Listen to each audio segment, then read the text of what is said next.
We're going to move onwards to Arif's Rising Rookies for week 4. And since Arif isn't with us today, we are going to pick up a slack for him, and Anthony's going to kick it off with Arif's Rookies of the Week.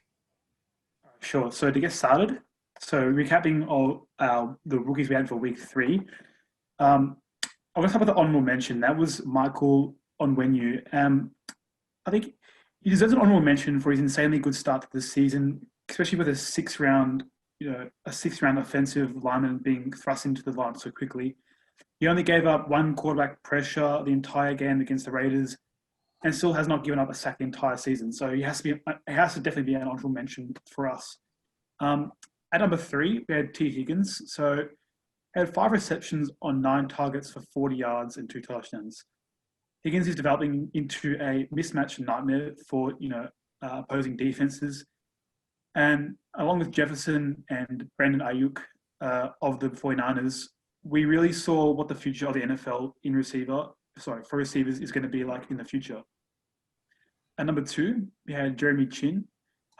Recorded 12 tackles and a key diving pass breakup. Chin, he looked comfortable, even though he's played 100% of the snaps every game so far this season. He's been impressive. And the Panthers fans are certainly looking forward to his official breakout. I anticipate him to be in my top 3 in sometime this season. And at number 1 for week 3, I had Justin Jefferson.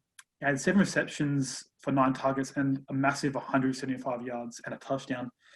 He's a star in the making. And just me personally, I had him as my offensive rookie of the year. And I think he didn't have the greatest of starts in the first couple of weeks, but I think as the offense starts to warm up, his ability and his talent will shine through eventually. And it started up against the Titans with that performance. Yeah, so on to Jack for Rising Rookies for week 4.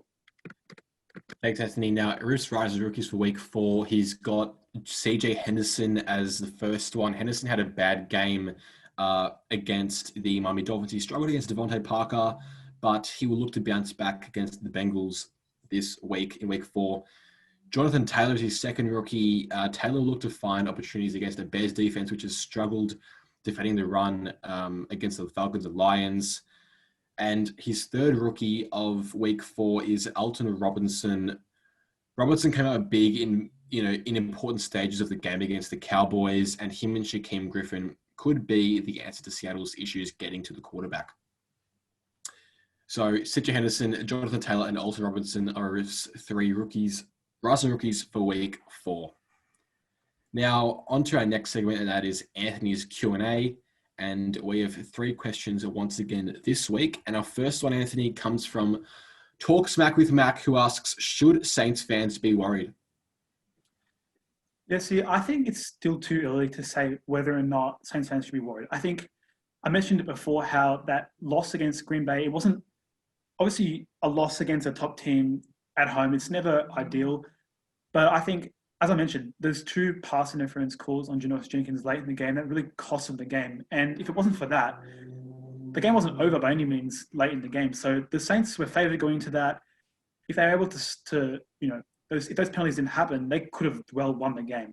And obviously they're missing Michael Thomas, which is that pinnacle, that staple piece for their offense. And anytime a star receiver like that goes out, you're going to have some kind of, you're going to stall on offense at least a little bit. And obviously you were going to rely on, sorry, I forgot his name. Alvin Kamara? Alvin Kamara, my goodness. I couldn't get Michael Thomas out of my head. Yeah, obviously going to rely on Alvin Kamara to be that receiving threat in the backfield once the star receiver comes out. But if you do it too many times in a game, it becomes predictable and you kind of lose that edge. You lose predictability. So I think against the Lions, especially if they get Michael Thomas to come back, they should definitely get their season back on track. I wouldn't be worried at this point. But if they do lose to the Lions and they get into this losing cycle, I would begin to become worried for the Saints. Alrighty, Anthony. The next question comes from Bolstered Up Sports. Could you see 7 wins being enough to win the NFC East? Well, I feel like the fact that we have Washington leading the NFC East with a win percentage of 0.33%, you'd almost say, yeah, this is definitely a possibility. But I think Dallas, they're sitting second. They've got that offense, which is just can't deny that they're going to kick in gear and eventually become that top spot in the NFC East. Their offense, especially going up against teams like New York, Washington, and Philadelphia. I think if their offense is at their peak when they're playing against those teams, there's no way they're going to be bothered at all. I think. So I think given that, it's unrealistic for the Cowboys to go anywhere below 8-8. I think they'll definitely finish with a winning record. Fair enough. I agree. Our final question for you, Anthony, comes from Adam, who asks, is a Saints squad without Kamara a playoff-less team? Yeah, at the moment, it's a tough question. I think I'd probably say they are probably still a playoff team. They'd still have their eyes set, clearly on winning the division. If not, they'd end up with a wild card spot. Assuming if Michael Thomas wasn't in their team for the rest of the season, they had their current roster, play for the rest of the season. But they're going to get him back in, if not this week, the week after. So I think that will really open up their chances of making the playoffs. But right now, I think Kamara being that option, that receiving option on key third downs, I think that becomes too predictable. So I think Emmanuel Sanders, whilst he is a veteran receiver for sure, I think being a player who's only been with the Saints for 3 games now, I think it's probably unrealistic for him to carry that receiving game for the Saints. So I think right now they are a significantly they don't look like they'll win a division right now, the way they're tracking. But I think, as I said before, Michael Thomas comes back, that all changes in my opinion. I don't think the Saints will miss the playoffs when Michael Thomas comes back. Anthony, I just want to hear your opinion on this. Do you think that the Saints are a better team hypothetically, right now, do you think the Saints are better right now than they would be if they had Michael Thomas but not Alvin Kamara? That's a really good question. I'm